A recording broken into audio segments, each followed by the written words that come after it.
안녕하세요. 찰리브라입니다. 오늘도 이제 다양한 뉴스를 토대로 해서 여러분들이 이제 방향성을 볼 수 있게 그런 영상 이제 제작해서 이제 말씀을 드리려고 하는데 매일매일 비슷한 얘기 같지만 약간의 소스가 하나하나 이제 더해지면서 여러분들이 이제 퍼즐을 직접 맞히실 수 있는데 도움을 드리려고 이제 저희 영상은 제작을 하는 거예요. 예, 그런 관점으로 영상을 이제 보시면 되고, 자, 일단 첫 번째는 뭐냐면 SBI 2021년 내 일본 첫 암호화폐 펀드 출시한다. 그래서 SBI는 아마 여러분들 이미 아실 거고, 제가 오늘도 이제 설명을 구체적으로 드릴 건데, 2021년 말, 그러니까 얼마 안 남았죠. 지금이 이제 9월 달이니까 11월 말에 일본 내 첫 암호화폐 펀드 출시할 계획이다라고 밝혔다. 그래서 우리가 XRP 방향성에 관해서 알 수가 있죠.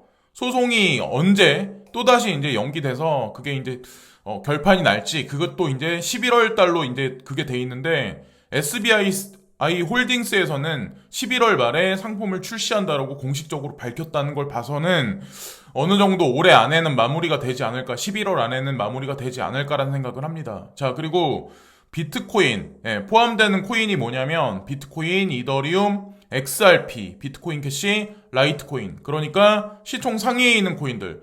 여기서 많이 못 간 코인들은 소송 걸려 있는 XRP, 그리고 사람들이 관심 안 갖고 있는 비트코인 캐시, 그리고 라이트코인은 약간의 상승세가 있긴 하지만 거대 상승까지는 아직 못 가고 있죠. 시총 하위에 있는 코인들보다. 저도 여기에 있는 코인들의 비중이 짜잘짜잘한 코인들 비중보단 되게 높아요. 그리고 확실히 믿고 있는 코인들이고. 그래서 어쨌건 끝까지 한번 지켜보시고, 자, 어쨌건 이거 호재 뉴스 중에 호재 뉴스이고, 제가 그런 걸 말씀드린 이유가 시총 상위는 지금 못 가니까 상대적 박탈감을 아마 되게 많이 느끼실 텐데, 특히나 이제 비트코인 캐시 가지고 계신 분들이 비트코인 캐시 ABC 상승세를 보면 아마도 기분이 되게 언짢으실 거예요. 저 같은 경우도 이제 마찬가지거든요. 예, 저도 이제 사람이니까. 근데 요걸 뭐 보시면 아시겠지만 이 상승 파동이 영원히 있진 않을 거예요. 어느 순간에 분명히 큰 조정에 들어갈 텐데 그 에너지 파동이 과연 어디로 가냐. 그걸 이제 기다려 보시면 전 될 거라고 생각을 하고, 폴리메스는 나쁜 코인은 아니에요. 뭐 제가 이렇게 상승한 거에 관해서 누가 장난친다라고 말을 못 하는 게, 그래도 나쁜 코인은 아니에요. 검증이 끝난 코인이고, 플립사이드 크립토에서도 이미 어느 정도 포인트를 받고 있는 코인이라서. 그리고 XT 인피니티 같은 경우도 검증 과정이 끝난 코인으로 저는 알고 있거든요. 왜냐면 코빗 거래소가 아무 코인이나 상장을 하지 않는데, 코빗 거래소에 상장을 시켰다는 얘기는 나쁜 코인은 아니고, 시빅 같은 경우도 제가 종종 언급을 예전에 많이 했었죠. 시총 하위에 있는 코인 중에 골렘이나 시빅은 이제 종종 언급을 많이 했었을 거예요. 그래서 어쨌든 폭락장이 오면서 같이 물려 계신 분들도 있었을 텐데, 어쨌건 D 메타 중에는 나쁜 코인은 아니에요. 시빅 같은 경우는 그런 관점으로 뭐 상승세가 있다 그래서 그걸 뭐 장난이다 생각하지 마시고, 거대 상승이 있으면 반드시 거품이 꺼지니까 그런 걸 이제 조심하시면서 투자를 하시면 되고. 자, SBI 홀딩스를 잘 모르시는 분이 있어서 말씀드리려고 하는데, 사실은 소프트뱅크 그룹이 투자해서 설립된 게 SBI 홀딩스예요. 저도 그래서 소프트뱅크 그룹이 움직이는 걸 보고 가상자산에 2016년 2월 달에 처음으로 이제 투자를 했었고, 소프트뱅크가 사실은 가상자산 시장에 거래소하고 관련해서, 코인하고 관련해서 되게 많이 엮여 있어요. 그리고 저도 소프트뱅크 그룹하고 엮여 있는 코인들의 투자를 지금 진행하고 있고, 제가 과거 반복해서 강조해서 말씀드렸던 코인들은 다 관여가 돼 있는 코인들이에요. 사실 알고 보면. 그래서 어쨌든 소뱅하고 직접적으로 이제 연결이 돼 있다. 소프트뱅크 그룹을 잘 모르시는 분들은 공부를 또 따로 한번 해보시고, 어쨌건 뭐 세계 경제, 주식시장, 뭐 판도와 거대 스트림에 관해서 좌지우지 할 수 있을 정도의 영향력이 있는 데니까 눈여겨보시면 되고. 그리고 라이트코인이 이제 차트적인 관점에서 일단 거하게 쌌죠.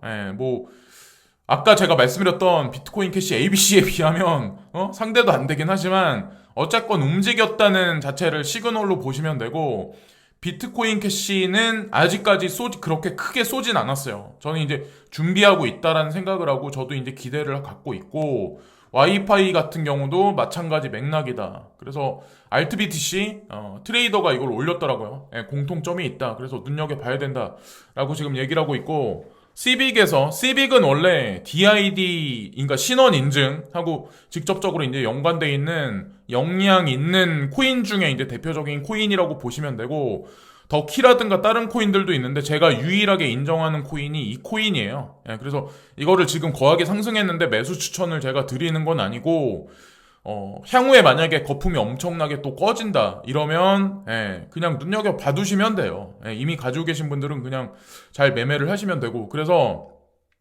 비니 링에림이라는 사람이 이걸 만들어냈거든요, 초반에. 근데 시빅스의 크리스 하딩이라는 사람이 뭐 지금 보니까 제가 미디움에 글을 기재를 했는데, 크립토 이 마켓에 관해서 뭐 여행에 관해서 이제 얘기를 하는데, 디파이에 관해서 또 관련해서 뭐 시빅이 움직일려나 이런 생각을 또 하게 됐어요. 그래서 이걸 그냥 지나가는 뉴스로 한 가지 또 말씀드리고, 리플 XRP에 관해서 이제 제가 말씀드리려고 하는데, 락펠러 재단이 있는데, 락펠러 재단에서 마저러티, 여기 보면 마저로프 뭐 파운데이션을 진행하는데, 이 파트너에 구글이 있고 코일이 있고 리플사가 여기 합류돼 있다. 제가 그래서 마저로프에 관한 거는 뭐 디테일하게 지금 뭐 제가 리플 전문 뭐 어떤 그 유튜버는 아니기 때문에, 그러니까 향후에 이제 조사를 해보고 이제 말씀을 드릴 건데, 누가 오늘 새벽에 이걸 올리더라고요. 그래서 락펠러라고 하면 뭐 어느 정도 인지도가 있는지는 아시죠? 전 세계에서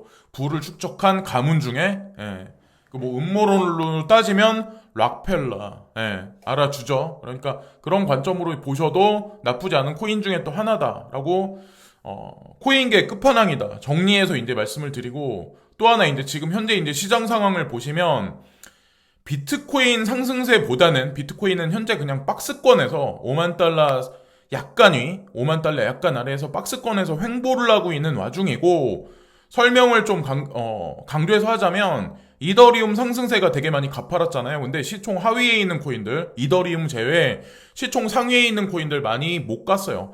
특히나 여기 도미넌스 까만색이 아직 많이 벌어지지가 않았죠. 비트코인 많이 감소했는데, 이더리움은 요거거든요, 핑크 색깔. 근데 많이 상승을 했죠. 그에 반해 시총 상위, 시총 중위에 있는 알트코인들은 많이 아직 가지 못했어요. 그래서 그들이 향후에 몇 개월간 시세 상승을 주도하지 않을까 개인적으로 이제 생각을 합니다. 요것만 보셔도 아마 여러분들이 인지를 하실 거예요. 향후 이제 트렌드에 관해서. 그리고 이거는 코인 시장 전체를 볼 수 있는 건데, 비트코인 가격을 누가 이제 추론을 하더라고요. 이제 부처라는 사람인데, 이 사람이 올해 말이라는 얘기는 안 해요. 근데 내년 어느 순간까지, 여기 그러니까 내년 뭐 상반기가 될 수도 있고 중반기가 될 수도 있고 어느 시점까지 비트코인이 27만 9,280달러까지 올라갈 가능성이 있다. 그러니까 하나로 따졌을 때 3억이 넘는 그 가격이에요. 이거는 이 사람이 과대 희망회로를 돌리는 게 아니라 과거 패턴을 그대로 여기다가 이제 대입을 해서 그려보니까 요 가격이 나올 거다라고 예측을 하는 건데, 거대 상승이 만약 이렇게 나오면 또 거대 하락이 나올 수밖에 없어요. 그래서 그런 관점에서 이제 말씀을 드리는 거예요. 그래서 저 같은 경우도 제가 이걸 말씀드리는 이유가, 제가 그런 거를 종종 보거든요, 컴퓨터로. 그러니까 뭐 무당을 찾아가서 제가 뭐 사주팔자 이런 걸 보진 않는데, 사주에 이런 게 통계학이기 때문에 제가 이제 용띠거든요. 근데 그런 거를 대입해서 이렇게 보면 저한테 운이 상당히 많이 들어오는 때가 올해 연말하고 사실은 내년이에요. 혹자는 누군가는 저한테 이제 그런 얘기까지 했거든요. 내년이 운이 끝난다. 내년에 기회를 단단히 잡아야 된다는 얘기를 했었거든요. 그래서 아마도 올해 말이 아니면, 올해 말이 만약에 여러분들 욕심만큼 많이 올라가지 않으면 내년 어느 시점이 그 시점까지 아마 도래할 거예요. 근데 아마 6월달 이내에는 아마 정리가 되지 않을까라는 생각을 합니다. 그래서 그런 관점으로 트레이딩 매매를 하시면 어떨까라는 생각을 합니다. 올해 말 내년 어느 시점, 저 운도 그때까지가 전부라고 이제 누군가 얘기를 하더라고요. 자, 그리고 여기 보면 제로헤치인데, 코로나 바이러스에 관해서 전 세계 중앙정부가 어떻게 하냐에 따라서 테이퍼링과 양적 완화 시기가 결정이 되거든요. 우리나라가 금리 인상을 0.25% 한 게 중요한 게 아니라, 전 세계 이제 기축통화국 중에 가장 거대한 나라가 미국이죠. 미국 연준에서 테이퍼링 발언과 금리 인상 시기를 발언을 하면 시장에 찬물이 끼얹어질 수밖에 없어요. 근데 이스라엘의 지금 형태를 보면, 자, 지금 그 백신 접종을 네 번째까지 맞아야 된다라고 이스라엘 정부에서 지금 얘기를 하고 있다네요. 왜냐면 여러분들 아시겠지만 3차 부스터샷까지 맞았는데 그 이후에 사망자와 확진자가 많이 늘어났어요. 아마 제가 그 그래프를 보여드린 적이 아마 있을 거예요. 그래서 4차 접종까지 얘기를 하는데, 그러면 향후 추세에 대해서 알 수 있고, 전 세계 트렌드에 관해서 어느 정도 예측을 할 수 있다라고 생각을 하고, 포브스에서 뮤에 관해서 지금 얘기를 하거든요. 그러니까 변이 바이러스 중에 델타 변이 바이러스 말고 뮤라고 이제 이게 뭐 새롭게 이제 변종 바이러스가 탄생이 했는데 WHO에서 이걸 지금 추적하고 있다. 근데 이게 백신 효과가 없다라고 우리나라 미디어에서도 아마 이 얘기를 했을 거예요. 이것을 유추해서 테이퍼링 시기에 관해서 FMC에서 과연 뭐라고 얘기를 할지에 관해서 어느 정도 유추를 할 수 있는데, 그 시기가 되기 전에, 그러니까 9월 21일에서 9월 22일 날 FMC가 아마 있을 거예요. 이때가 있고 11월 2월, 그러니까 2일하고 3일 날 있는데, 요때 만약에 벗어나면 아마도 이게 연기될 가능성이 되게 높다라고 이제 저는 생각을 하는데, 지난 2개월 동안 실업률이 많이 감소를 했었어요. 여기 나와 있는 거대로 미국 비농업 취업자가 70만 명 이상 증가하는 지가 관건이다. 비농업 취업자 수는 6월달하고 7월달 2개월 연속으로 90만 명을 웃돌아 8월에도 시장 예측치인 72만 8천 건을 웃돌 가능성이 높다라고 얘기를 그때는 예전에 나왔는데, 9월 3일날 실제로 나온 걸로는 비농업 취업자 수가 많이 감소했어요. 예측치가 72만인데 25만, 그러니까 정확히 3분의 1밖에 안 된 거예요. 그러면 이거를 토대로 해서 9월 21일하고 9월 22일 날 FOMC에서 제롬 파월 연준 의장이 뭐라고 얘기할지 어느 정도 예측을 할 수 있지 않을까라는 생각을 합니다. 자, 그리고 중요한 건 부채 협상이 아직 끝나지 않은 현재 미국의 현실이기 때문에 부채 한도 협상이 만약에 미뤄지면 국가부도 선언을 할 수밖에 없어요. 이것도 과거 몇십 년을 보면 부채 한도 협상은 타결이 됐어요. 그리고 인프라 법안에 관해서도 이번 달 말부터 아마 회의에 들어갈 거예요. 그래서 10월 달 어느 순간부터는, 10월 말에 그게 결정될지 모르겠지만 어느 순간에 거대 양적 완화가 아마 진행될 확률이 되게 높다라고 생각합니다. 제가 예전에 말씀드렸다시피 5천조 가까운 돈. 그래서 부채 한도 협상은 이달 말부터 진행이 됩니다. 근데 시간이 걸릴 거예요. 분명히 이거 갖다 아마 공화당과 민주당이 아마 공방을 벌일 가능성이 높죠. 그 기간만 잘 넘기자라고 말씀드리고, 어쨌든 5천조나 되는 돈이 시중에 풀리기 시작하고 전 세계로 이제 풀리기 시작하면 각국 중앙은행도 똑같이 덩달아서 양적 완화를 직간접적으로 할 수밖에 없는 형국에 들어갈 수밖에 없어요. 한국은행 같은 경우는 예외적으로 금리 인상을 0.25% 단행을 했지만, 뭐 전 세계에 있는 유로라든가 뭐 뱅크 오브 재팬이라든가 분명히 그들도 양적 완화를 실시를 할 거고, 이것을 통해서 올해 하반기와 내년 어느 순간까지 하이퍼 인플레이션이 도래하지 않을까 개인적으로 이제 생각을 하고 있습니다. 한번 물가가 올라가면 물가는 절대로 떨어지지 않아요. 우리가 가상자산에 투자하건 주식에 투자하건 뭐 집을 사서 뭐 거주의 목적으로 집을 사든 자산의 목적으로 사든 다 올라가는 이유는, 자, 돈이 풀리기 때문에 그런 거예요. 거기다가 더 웃긴 건 뭐냐면 캘리포니아 산불이 아직까지 꺼지지 않고 있어요. 지금 현재 이제 상황이. 자, 태호수까지 가가지고 피난민이 5만 명 이상 피난을 했는데 전 세계 가뭄이 극심하다는 거를 유출할 수 있고, 어느 면에서는 어느 지구 반대편 어느 편에서는 홍수가 나고 있어요. 자, 이거는 뭐하고 연결돼 있냐면 곡물 수확량하고 연결돼 있다. 곡물 수확량이 감소할 수밖에 없고 곡물 퀄리티가 떨어질 수밖에 없다. 에그 인플레이션이 올라가면 인플레이션도 올라갈 수밖에 없다. 그래서 우리가 빵을 사 먹건 뭘 사 먹건 라면을 사 먹건 우유를 사 먹건 식료품 가격은 결국엔 올라갈 거다라는 거죠.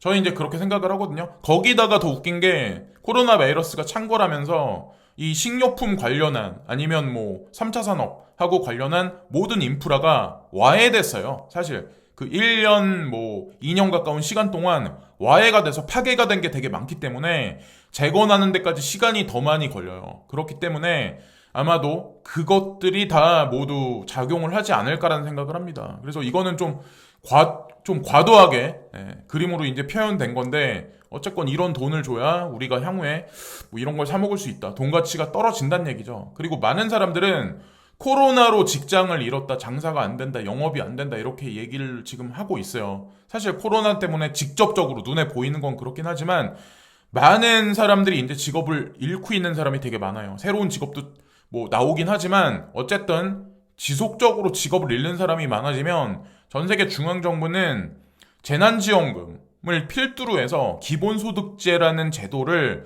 5년에서 10년 내에 아마 이거를 제도화 시킬 가능성이 되게 높다라고 생각해요. 이걸 명분으로 해서 대중들을 아마도 제가 보기에는 컨트롤하지 않을까라는 생각을 합니다. 이거를 받기 위해선 너희들이 뭘 해야 돼. 이걸 받기 위해선 뭘 해야 된다. 뭐 이런 명분이나 제한거리를 분명히 둘 거라고 생각을 해요. 그래서 어쨌든 직업 잃는 사람이 향후에 4차 산업 도래하면서 많아질 수밖에 없는 현재 형국이고 이거는 코로나 바이러스를 떠나서 코로나가 설상 어느 시점에 단기적으로 끝난다고 하더라도 요걸 보시면 아세요. 이게 단적인 예인데 이게 내연기관에서 전기자동차로 넘어가면서 부품 수가 기하급수적으로 줄어들어요. 10분의 1로 줄어들죠. 그러면 사람들도 많이 필요가 없어요. 플랫폼 기업이 창궐하면서 사람들이 속속들이 들어가서 일할 수 있는 일자리도 많이 줄어들었어요. 근데 극단적으로 3차 산업에서 4차 산업으로 넘어가면서 효율은 엄청나게 올라가요. 자, 이게 그냥 표현한 건데 자동차가 500km 거리를 갈 때 1059달러가 필요하다. 근데 자동차가 진보해서 전기자동차가 진보하면 1000km 갈 때 15.3달러면 된다. 무슨 뜻일까요? 효율은 올라간다는 얘기예요. 노동의 가치는 줄어들고 그리고 사람들이 많이 필요 없게 되는 이거는 그냥 단적으로 전기 자동차를 얘기한 건데 모든 산업에 걸쳐서 이런 일이 벌어질 수밖에 없다는 거죠. 직업을 잃는 사람. 그래서 저는 자신이 없기 때문에 자영업에 자신이 없고 직장 생활에 자신이 없고 사업에 자신이 없기 때문에 그래서 제가 이 가상자산에 투자를 했는지도 몰라요. 그게 또 사실이고. 자, 그리고 올 하반기가 나쁘지 않다라는 걸 이제 제가 한 가지 더 시그널을 말씀드리려고 하는 게 여기 보면 카카오페이 증권이 있어요. 카카오페이 보면 증권이 있는데 이 증권사를 예전에 이제 인수합병을 했거든요. 근데 이게 하반기 목표로 해서 MTS 서비스 계획을 할 거예요. 본격적으로. 자, 근데 카카오뱅크가 움직이죠. 거기다가 카카오는 두나무를 위시해서 업비트가 또 움직여요. 자, 그러면 업비트하고 카카오 증권하고 결국엔 향후에 인덱스가 연결될 가능성이 높다라고 저는 생각합니다. 지금 가상자산에 관심 없으신 분도 되게 많으시겠지만 결국엔 이게 일원화돼서 움직일 가능성이 높아요. 중간에 카카오뱅크가 중간에 껴있고 지금 현재 업비트는 비트코인이나 이더리움 스테이킹 서비스를 하지 않는데 만약에 그게 들어가기 시작하면 많은 사람들이 아마 더 많이 사기 시작을 할 거예요. 향후에 아마 그 서비스도 하지 않을까라는 생각을 합니다. 그리고 인덱스 히스토리를 지금 만들고 있는데 그것을 통해서 아마 상품을 아마 만들어내기 시작을 할 거예요. 파생 상품을 만들어내지 않을까 생각합니다. 그게 아마 여기 카카오페이 증권거래소에 리스트업 될 거고 그런 관점으로 이제 보시면 어떨까 생각을 하고 어쨌든 2021년 하반기 목표로 카카오가 움직인다는 얘기는 이들도 또한 빅데이터로 분석을 분명히 했을 거란 말이에요. 하반기에 돈이 언제 정도에 풀리겠다 이거를 예측하지 않았을까라는 생각을 합니다. 그리고 현재 관심 있는 사람만 이 시장에 지금 참여해서 머물러 있어요. 지금 보시면 대한민국 구글 트렌드 보시면 90일짜리인데 3개월짜리인데 관심이 없어요. 25보다 더 떨어졌어요. 시세는 나쁘지 않게 흘러갔는데 사람들 관심이 지속적으로 떨어진다는 얘기는 질려버린 거죠. 질려버린 거예요. 질려버린 사람이 되게 많아요. 거기다가 대출문도 줄여놓기 때문에 직장 잃는 사람도 많기 때문에 투자할 돈도 많이 없어요. 그래서 나중에 코인 시장도 비트코인 하나 가지고 있으면 어마어마한 부자 칭호가 아마 받을 거란 저는 생각을 합니다. 누가 지금 6천만 원 가까이 되는 돈을 주고 비트코인 한 개를 쉽사리 매집할 수 있을까요? 10개를 살 수 있을까요? 100개를 살 수 있을까요? 향후에는 더 사기 쉽지 않은 거라는 거죠. 알트코인도 아마 가격이 올라가면 대중들이 많이 관심을 갖겠지만 그 또한 가격이 진짜 많이 올라가면 나중에 그게 또 쪼개지기 시작을 할 거예요. 그래서 소수점 6자리 이상으로 돼 있는 거고, 그런 관점으로 가상자산 시장을 좀 포텐셜을 좀 크게 보시면 어떨까라는 생각을 하면서 오늘 영상도 이제 마치겠습니다. 어쨌건 하이퍼 인플레이션이 올이라는 거에 관해서 반신반의 하시는 분도 아마 되게 많으시겠지만, 그거는 시간차를 두고 뭐 발등에 불 떨어지듯이 일어나는 게 아니라 시간차를 두고 일어나요. 그리고 지금 직장을 다니시는데 나는 괜찮겠지 생각하시는 분들도 있으시겠지만 조금 거시적인 관점에서 내 직장은 어떻게 되겠구나, 내 직업군은 어떻게 되겠구나, 준비를 지금부터 하셔도 아마 늦지 않을 거라 저는 생각을 합니다. 지금까지 찰리 브라운이었고요. 올바른 가상자산 투자 방향성에 관해서 요즘엔 이제 항상 말씀드리려고 노력을 하는데, 구독과 좋아요 마지막으로 이제 부탁드리면서 오늘 영상도 마치겠습니다. 구독을 안 눌러주시는 분들이 그러니까 많고, 특히나 이제 좋아요 안 눌러주시는 분들이 많은데 좋아요 한 번씩 눌러주시면 진심으로 감사드리겠습니다. 오늘도 진심으로 감사합니다.